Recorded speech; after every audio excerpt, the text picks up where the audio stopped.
And I remember going out to the studio and then just opening the door, and then all this smoke just poured out, and it was like going into a really like dirty nightclub at like stupid o'clock in the morning, and people just kind of like in like I remember seeing like Tim, who has like long kind of like hair, and he was just kind of like headbanging just within the smoke, and it just looked epic. And I was like, yeah, okay, cool, we've definitely done some cool parties here.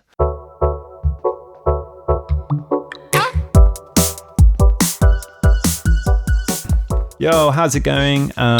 Welcome to episode 2 of Good Conversations with me, Michael, and Dave. It's me, Dave. Yeah, we're doing it a bit differently this time because we don't live together anymore. So we're doing it online, 21st century way, until we can be in the same room again, which I'm longing for. Yeah, it'll be good. It'll be nice when we can get some more guests on, but made sense to do it this way. It's the easiest way for now. Yeah, exactly. Seeing as the feedback was so nice on the first one, thought it'd be cool to get another one out. Yeah, no, the feedback was good. It was nice to hear that people are enjoying it, and definitely keen to keep the ball rolling and getting and filming a bunch more. So, what have you been up to, Dave? Just the usual lockdown. Just been working. I work as a hummus chef like 3 days a week because of lockdown. So making hummus. And then when I'm not doing that, just been, working on music, trying to get my head around TikTok and making some videos for that. It's been good. There's a way to go, but just doing that. And then, been making like an effort to like go on walks with friends, going down to the beach, and because the weather's getting nicer, it's been nice to make the most of going outside. How about you? Well, I had COVID, which is kind of like, it sucked. It was not fun. Don't get COVID, anyone. Don't give anyone COVID. It was a pretty nasty week and a bit, I'd say. Horrible fever, horrible headache, horrible nausea. Just nice. Really unpleasant, to be honest. And I'll tell you what was also unpleasant is getting the test, because you have to swab your where your tonsils are. So, I was just like retching and gagging. And then, because they give you like these home tests when you go to do a test. And the thing, they give you these like basically free tests to do at home. And you kind of just put your swab in, then you kind of drip it into this little tray thing. And then after like 20 minutes, it tells you whether you're, positive or negative. And, which is obviously handy. But at the same time, I found I was putting a swab into the back of my throat far too often and just retching. So it's been horrible. Lovely. It's been horrible. But at the same time, I'm better now. And, I'm thankful that I have, it wasn't worse than when it was. But now, with people saying, oh, COVID's a lie, it doesn't exist. Bullshit. It does exist. And don't get it. It's kind of weird though, because you kind of think like when you don't know anyone that's getting it, it's easy to like feel like it's not around. And then like when someone gets it, it's like, okay, shit, it's pretty serious. Yeah, that's it. I can't actually recall anyone I knew to actually have got it. Maybe one person. Yeah. I'm not, other than that, I didn't really know. I think the only time I heard of someone properly getting it was when we lived at Rush Lake, and, people a couple of doors down, they had it. But that was it. And then, getting it, I was a bit like, oh, wow, it exists. Don't get it. It's nasty. But you're feeling better now, yeah? Yeah, feeling better now, which is good. So I kind of had that. That's been a nice few weeks. Oh, I shaved my head. Yeah, I think it looks really cool. It's nice. Yeah, it's getting there. I want to do it at some point now. But I feel like I've left it too long now. No, it's so freeing. Honestly, I think you need to get to the point where, because over this lockdown, my hair got so long that I just didn't care anymore. And I was just like, one day I was just like, I have had it. And I was just like, ran downstairs and I was like, have you got a razor? And they were like, yeah. And I was just like, shave my head. And they were like, yep. Humphrey did it. And it was very liberating. It felt great, just watching the hair fall down. It's growing out a bit now, but I think I need a little update on and it's, saving from having to go to the hairdresser. Yeah, and, nice. I'm hat gang until I get a haircut. I've got one booked actually, 20th of April. Oh, big day, big day. Yeah, I'm excited. Getting the mullet looking fresh. I actually trimmed it up the other day. I just trimmed the sides. Fresh, looking sharp. But that's the thing I have. That's our I have issues with is my. Well, it gets long and pointy. Get these little kind of like I don't know these little weird sideburn things, and they're just really annoying. But no, that's exciting. You know, it's a big. I mean, at the moment, certainly having anything booked in and planned is massive. But yeah, and then other than that, just kind of recently moved out the house, which then kind of brings us nicely onto today's subject. So yeah, we're going to be talking about our old house because we've just both moved out. So Rushlake Road. Big moves, yeah. So yeah, that's going to be the topic for today. So yeah, to set the scene a bit of the band house, when we finished uni, we all wanted to stay in Brighton, but everyone lived in different places across the south, and we just didn't know how we were going to make that happen. But really luckily, my parents had a student house that they were renovating at the time, and so yeah, they just offered if we wanted to move in there, and we were like, yeah, sweet, that'd be a great way to all stay in Brighton together. Yeah, it was pretty nuts. I remember we were kind of looking, we had the idea of definitely moving in together, and we're like, yeah, I think that's the right next move. And then you were just like, oh yeah, my parents got a house. And we were just like, oh, sick. Yeah, I think we all just fell into place. Yeah, we were looking at the time. But so it was kind of right place, right time. Yeah, so sweet. And it was even better that they let us build a studio in the garden. That was the highlight. Yeah, absolutely. Yeah, because we started building that about 9 months prior to actually moving in into the house. We kind of, by that I'm saying we laid down like the foundations. I'll drop some pictures in so that people can see some of the process now. No, do it. Yeah. Use your imagination here. There's going to be some nice There's me pictures. with a wheelbarrow, which is probably one of the only times you're going to ever see me with a wheelbarrow in my hands. But so we kind of decided to move in.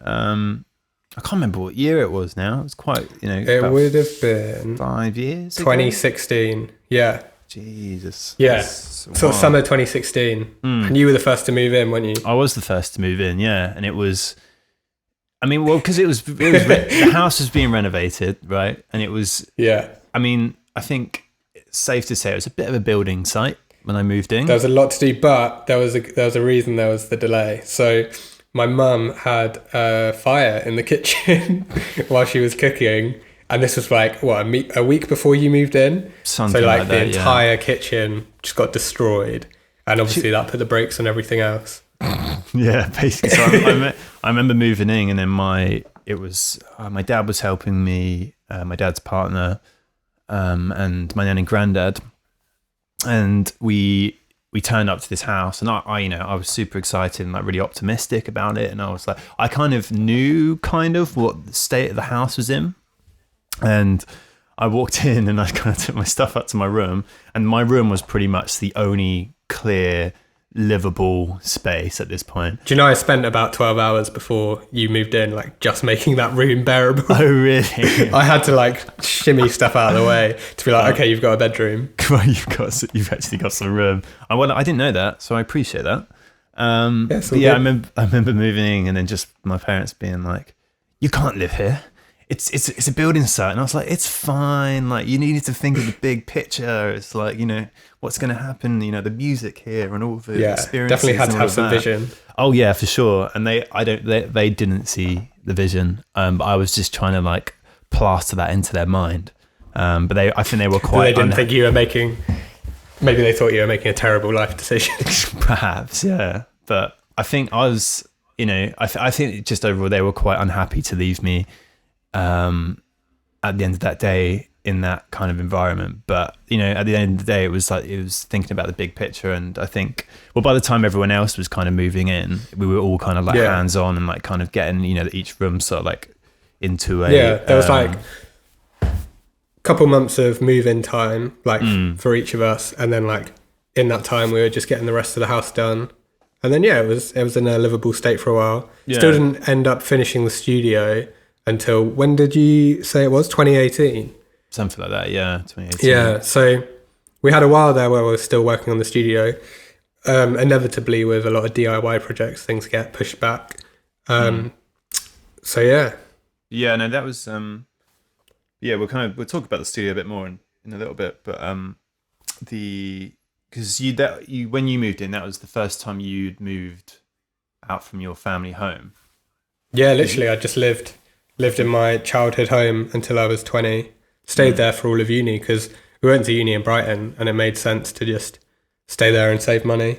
Yeah, but yeah, I was really grateful to like move in with my best friends and just go into like a really nice living situation rather than doing the usual live with randomers, you know? Yeah, I think actually, no, having said that, because obviously when the university that we went to didn't offer halls to living, which I always imagine, like I remember kind of the idea of moving to university would have been, that was part of it, I think, for me. Like that kind of typical university experience was to move into halls and stuff like that. And then when I found out that it didn't have halls, it was a bit of a bummer. But I remember moving into my first university house, and I was really lucky with my housemates, and we all got along really well. And I had a wicked year, and it didn't, that didn't ruin the, not having halls at all. So I think, certainly if you're, and plus as well, I think it's moving into a house, you can kind of make it a bit more to your own.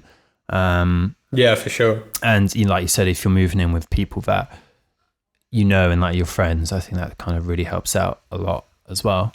But yeah, when we originally moved in, there was me and you, and then the drummer from Island Club and the guitarist from Island Club. That was Sam and Julian. And the four of us just had it as the like Island Club clubhouse HQ.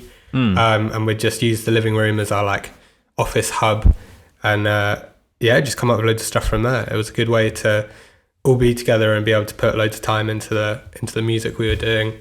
And then we had like until the studio was built, we were using Brighton Electric Rehearsal Studio, which was just down the road. So we'd spend like every Monday down there. It was a bit of a ritual, wasn't it?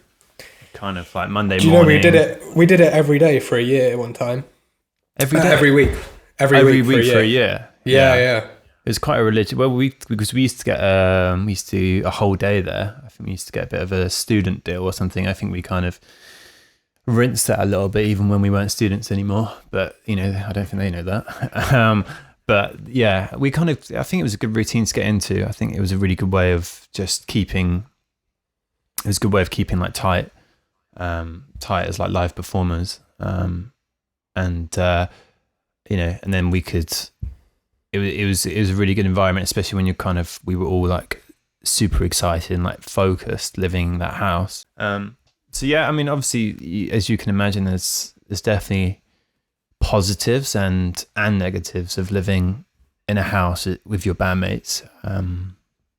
Positive wise, it's great to kind of all be in the same environment, and then it's very easy to bounce off ideas off one another. And for example, you can have like a brainwave and knock on the next door and be like, oh, how about this, how about that, and then you'll get excited about it. Absolutely. Cool. Or if you someone was working on like a cool track or a cool piece of music, it was quite cool, being able to go downstairs and like kind of peek in to see what whoever what they're working on, and being able to get involved in that. And you can latch on to little ideas that you hear and you're like, oh cool, let's go over here and see what's going on. Yeah, absolutely. And I think it's also easier when it actually comes to like traveling and kind of doing things that like go into places, all being in like one space and making sure that everyone gets there on time, because everyone's going to be there at the same time because you're already living in the same space. So yeah, I mean, there was certainly some really fun times, obviously living there as a band, but also, having said that, there are negatives to living. Challenges. There are challenges, absolutely, of living as a band in the same house. Like I think the main one for me was the separation of when you're working and when you're not, and like when you're like wanting to hang out, because I think that became very blurred. At certain points, it was very much. I think it kind of became more blurred as like the longer we all kind of lived there together. I think for sure. I think even when you live with anyone, the time that you spend together, you can like forget to like put emphasis on the actual like quality social time you spend together. it's easy to just like chat to people in the kitchen and feel like you're hanging out, but then are you actually like properly spending time together? Yeah. And then so we had that combined with like work balance as well. Ended up being tricky to manage it all sometimes. Yeah, absolutely. And I think like certainly when you are doing something like a band, it's like you can't put like a 9 to 5 on it, because, you know, for example, if you've got an idea late at night and you want to kind of express your excitement or something over that with your other members, then you kind of want to be able to do that. But at the same time, you know, you might be knocking on someone's door and they might not be in that headspace, or might not be in the mood at all to talk about those sort of things. So it's, you know, I think that was certainly tricky. But, you know, overall, I think if you can find that balance, and then it can be great. I think we did it for as long as we did it, and obviously Island Club was going. I think we definitely made the best of living together. But I think when we kind of when Sam and Julie moved out, I think it was definitely probably the right time, not only for, you know, obviously the band, but I think for friendships as well. I think definitely it was important to kind of address when things weren't working. Yeah, absolutely. And have some space, which allowed for more creativity. Yeah, absolutely. Yeah, for sure. And, you know, definitely I think a lot of we have a lot of memories, obviously, when Island Club was a thing. I think that was definitely I think that house is definitely kind of a strong part of Island Club's history. But yeah, no. So that's basically the reason why we moved into Rush Lake, was for Island Club. But then I think because of that, a lot of other things happened, and that house became, you know, something a lot more than just a place for Island Club. It was really nice. Yeah. Once the studio was built, it really just became like a musical hub where we just had it like an open door for friends. We had various different friends come and live and crash, and there was just always music happening. Just go up to the studio and chill, and it was really cool that we managed to create that sort of hub around it. Yeah, absolutely. I think it was just a really nice place to be, and kind of being surrounded by like-minded people. You know, kind of coming downstairs and then seeing or hearing what someone's working on, or kind of just being around, you know, different artists who are kind of in a similar vein. Like, I'm going to list off some of the other people that have worked or written or rehearsed in the house or the studio. So we have obviously Capeach, Island Club, Joey Maxwell, The Excerts, Shannon, spelt Sianon, Martha Gunn, Tallulah Ruby, Nero Creek, and Twilight Driving. So if you know any of those, they have done something of some form or another at the house. So, which is, you know, I think it's something to be proud of. You know, especially It was really nice to have that crossover, especially with a lot of those people you just talked about. They're like quite different genres. Absolutely. So it was really nice to just be able to have this like community where you could bounce things off each other. Yeah, absolutely. I think it was definitely helped with productivity, kind of like seeing someone working on something, you know, really cool at the back of the garden, and then like, you know, kind of I'd, you know, be writing in my room, and then, you know, someone else would be writing something else in like downstairs. So it was just a really nice environment to be in. Like, I think also kind of having conversations like about musical stuff and like musical production, and kind of like your experiences and stuff like that, and experiencing like the highs of you know, artists and bands and stuff, and also the lows, and you're kind of going through it all together. I think it made it a really interesting experience. So which was very cool. It was very nice to kind of be around that, and also having said that, like Dave, you mentioned, we had a lot of friends kind of stay there for, so some people a few months and other people kind of longer, which was a really cool thing that, just people would come and stay and, yeah, it was like the dynamic kind of evolved and changed over time, where it started the 4 of us from Island Club and various people came to stay. It would just add different elements to it. And it was like there were different series and chapters as people came and went, but it all just like added to the journey and the story. Yeah, which was cool. Absolutely. And I think it's like you said, it became a bit of a social hub. And we definitely had some wicked parties there. I remember we had good fun. We had the Million Play party for Let Go. When we had that was fun. That was cool. We've had some parties that we probably can't really talk about, but upset the neighbours a bit. Oh yeah. The nice thing about having the soundproof studio at the end of the garden was great, because after a certain time of the night you can just shift up to there. We kind of normally like gravitated up to there because there was like speakers and instruments, but then at least you can shut the door and it's all soundproof and you're not going to upset the neighbours.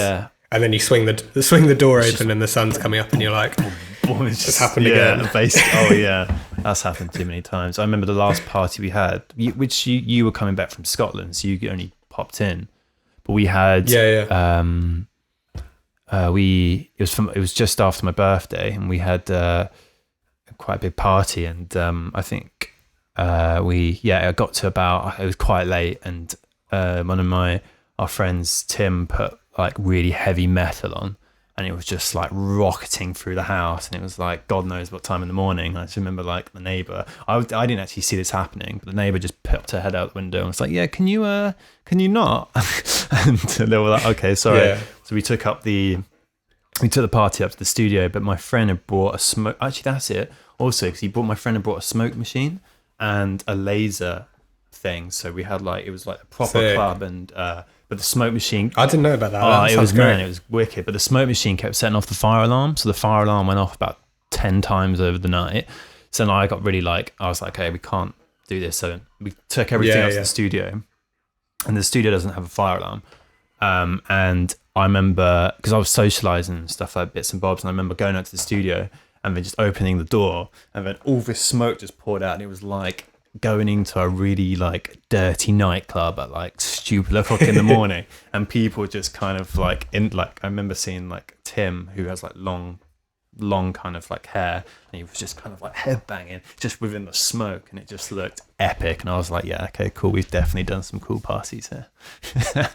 I'm glad I missed that one. Yeah, it was fun. That would have been the last one as well, but then lockdown happened again, and we were planning to get another one in before the end, but unfortunately due to COVID we couldn't quite do that, unless we can just like climb the gate and no, let's not do that. But yeah, it was just a really like good social hub, and like I think a lot of people felt comfortable there, and I think just generally the types of people that were living there and kind of would hang out there were all very, like I said, like like-minded, and it was just a fun cool place to be, basically, and it was nice to know that people saw it as that, but yeah, which was good. So we reached out to people on our Instagram and asked them to send in some questions. So we got a few, so we're gonna go over. Our friend Seb, who did live at the house for I can't remember how long now. It was quite a while, but he asked if he could crash for a couple of nights when he moved back to Brighton, and he stayed for about 4 months. He just stayed in the living room as well. I remember like this little kind of like layout sofa. It became his half room, eating guacamole. But yeah, he asked, "Is it still haunted?" So basically, up in the attic, we discovered that there was a room in the corner, and I like tentatively went in there one day. And it turned out to be like a dark room for photography. And it must have been like unused for ages, dust everywhere. But the weird thing was there's all these newspaper cutouts of like dates and stuff. And It's creepy. It and was there's pretty like creepy. some photos. I think there's like a photo of like a girl on there or something. And like Yeah, I remember yeah. moving in when I first moved in, and where my bed was positioned in my room, I heard noises, and I would hear like just kind of like boom boom boom boom boom boom boom, and I'll just be like, what's you know, who's there? But you know, and I got freaked out a couple of times, and I was just like, hey, you know, it's fine. There's, you know, realistically, there's probably nothing up there. But like, you know, to get into the loft is I mean, it's just like a loft, really, isn't it? So it's just a ladder, and it's like, but it looks creepy. Lofts are creepy. But I found out. I mean, there aren't many lofts that have full rooms in the corner. No, that is true. Yeah, it is really weird. Like I popped in there. Me and Humphrey popped in before as we were moving out, just to take a look. And I don't know, obviously because like you don't get heating up there, so we kind of like looked in the room, and like there would be a breeze, and you get like a chill down your back, and you go, yeah, no, pretty. But anyway, it turns out that the footsteps were where my bed was right by where the next door neighbour's stairs were. So that was the cause of that. So there was nothing superstitious. Pretty anticlimactic. Kind of, yeah. But you know, if we're, I can't claim there was a ghost because I don't think there was. I say that, and it's probably going to come back and murder me. Yeah. So this may be the last you see of me. Anyway, cool. So is it still haunted? Probably. There we go. Nice. What else we've got? We've got one from Harriet saying, "What is the sexiest plane?" If you, you're a big fan of planes. I love planes. I love planes. I used to want to. Well, I still want to learn how to fly at some point. Yeah, that'd be sweet. Actually, no. Julian's dad's going to teach me. This is a thing. Yeah, that'd be awesome. Which is awesome. So is Julian's dad's plane the sexiest one? Well, if he's going to teach me, yes, but I mean, well, it depends what kind of, like, you know, I could do a whole other podcast about this, but I'm not going to. The plane special. Yeah, but I remember going up into. I'll tell you, I got a little story. When I was younger, I love planes anyway, and I used to like playing like Flight Simulator and stuff for hours. Basically, I used to spend my Saturdays just doing like a 6-hour flight from like Gatwick to like Sharm el Sheikh in Egypt, because I went on holiday there once, and I was like, oh, I'll do that. But I remember going on when I was about 12 or 13. One of my dad's old friends, he had like a stunt plane, and I'll try and find a photo, and I'll put a photo of me in it, but I don't know if I can. But it was like a stunt plane. It's basically like two wings. I don't know what the name of it was. And you had like two kind of basically cockpits, like seats. But his one was it had like a glass cover over it, and my seat was an open cockpit. So, you know, he gave me like a proper, you know what they used to like wear in like World War II, like a cap, like the leather caps, and it had like a microphone, like a microphone and speaker in, and it like obviously strapped him, and it was sick. It was great, and like, you know, because these like propeller planes run off just like basically kind of like fuel, like you'd kind of put in your car, but like kind of slightly better. So like to go up is like not super expensive, but it's like, you know, it's probably about 50-60 quid or something to do like an hour's flight or whatever. I might be wrong there, don't quote me on that. But it was awesome. It was like we were doing like kind of barrel rolls, and like he let me fly it at some point, but it was mad. But like obviously as an open cockpit, and I was like quite small, so when we were upside down, the only thing stopping me from falling to the earth was the seatbelt, and that's it. He actually gave it, like I had to wear a parachute because if there was any issues, he would said like, so I'd have to. He would like turn the plane upside down, then I'd have to undo the you know, the seatbelt and then fall and then do the parachute. And bearing in mind, I'd never done a parachute in my life. I'm surprised you were alright with that, considering you're so scared of heights. Or is this what caused it? The thing is, that's different. I think that's more. When it's like that high up, is it just like I don't really find the issues with planes because I kind of understand the science of what's going on with it, but it's more like tall buildings, and like I think it's where my feet are. Obviously, your feet are planted to the floor on a plane, but at the same time, it's like I think if I'm standing up, then I get the vertigo. But yeah, no, that was fine actually. But the sexiest plane, I'd say is You got a bit distracted. I'll just talking about planes for ages, but sexiest plane, I'd say the Boeing 777X, which isn't actually, you can't actually fly on those yet. They're these like new planes, and they've got like retractable wings. They've got these little kind of Q-tip bits, because it's basically I've heard about them. The wingspan, because the wingspan is so much longer, it basically makes it more fuel efficient. But because of like, there's a restriction in like airports of how wide wings can be to like obviously park up and whatever. So they have like they have these little kind of, the end of the wings kind of like go up when you're kind of in the airport, and then before you fly, they kind of like go down, and then it just looks amazing when it like takes off, because it's just like the wingspan is just huge. But I'd say that one. I mean, there's loads of others, but I'm not going to talk. Nice. I could literally talk another hour, but I'm not going to. So. Plain Facts with Mike. That's another podcast we'll probably do. Cool. Should we move on to this question from Worm Vegetable? It says, why aren't you famous yet? Come on, Mike. Why aren't we famous yet? I don't fucking know. I don't know. There's so many factors in it nowadays. Like it's actually interesting. Like when we started music, like TikTok didn't exist.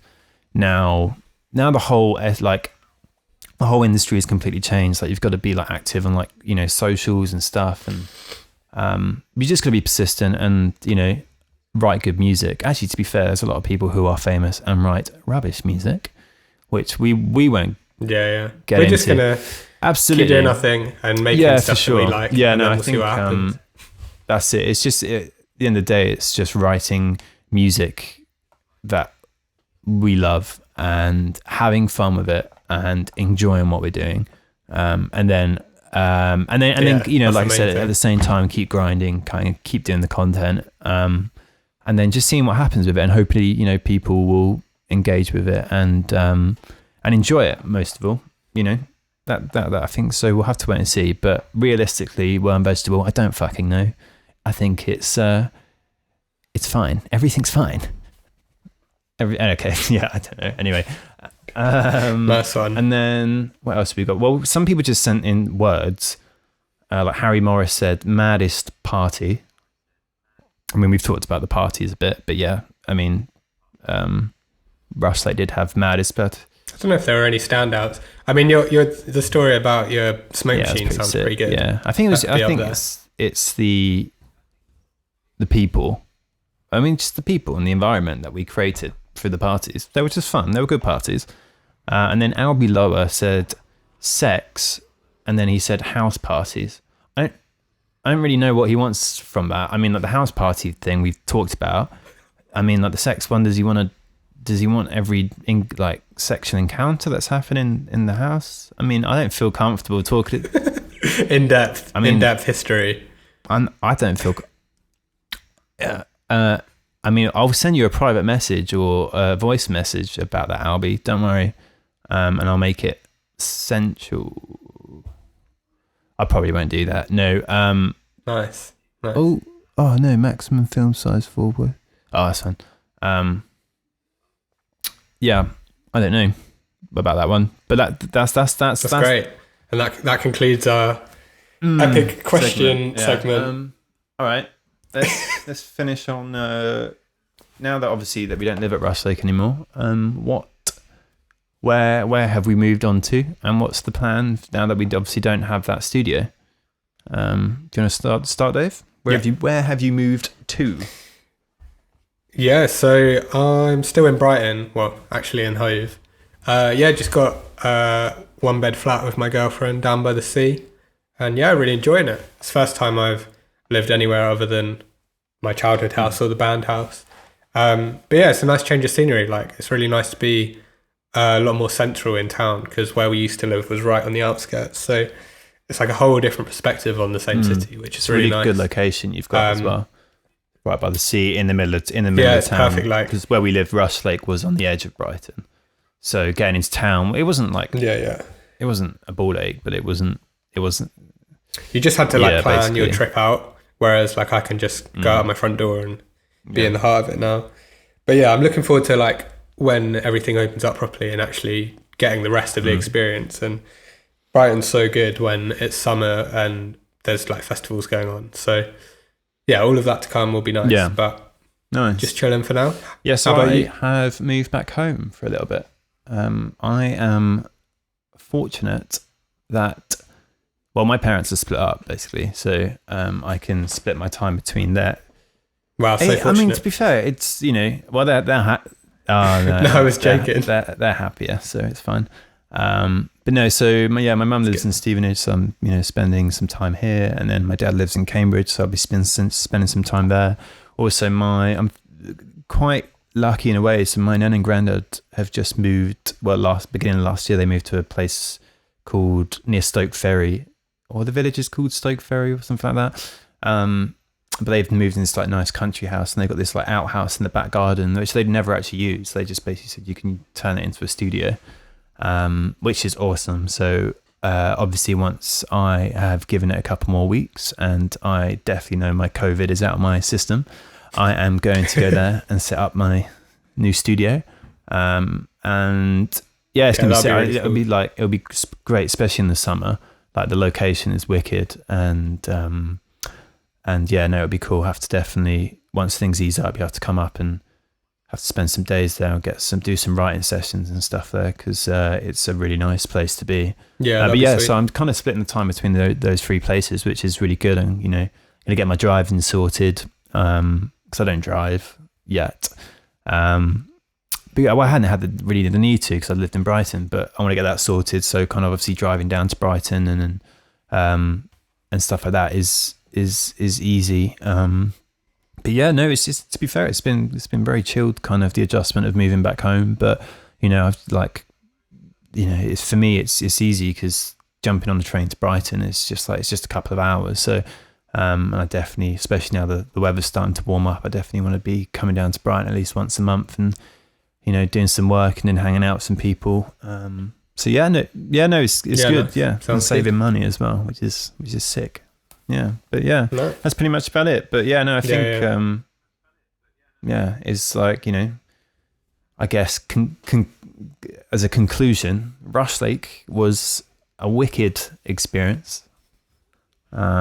So, you know, wicked to have the studio in the garden, and wrote some wicked songs there, had some amazing times, and it deserves all the applause that it gets, if that makes sense. Yeah, place in history. It's cool that so many people got to be part of it, and it means a lot to a lot of people, which is really nice. Not just us. Yeah, it's a shame to see it go, but at the same time, we're both like keen for the next chapter. We're still going to be meeting up and working just as hard. It's a shame we lost the studio space. It was amazing while we had it, but we're at a point now where we both have home studio setups, and we can just bounce between them and achieve the same thing. So no, it's exciting, like you said, the next chapter, and that's exactly what it is.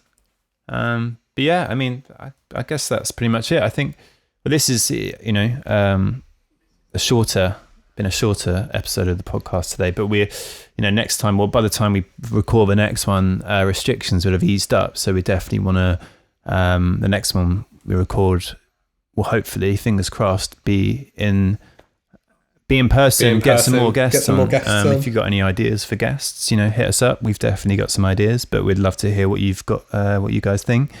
And yeah, let us know what you think of the podcast, if you love it or if you hate it, or I don't know, we just want to hear your opinion, because we care. Yeah, no, keep up the feedback. Nice. It's nice. But yeah, no, sweet.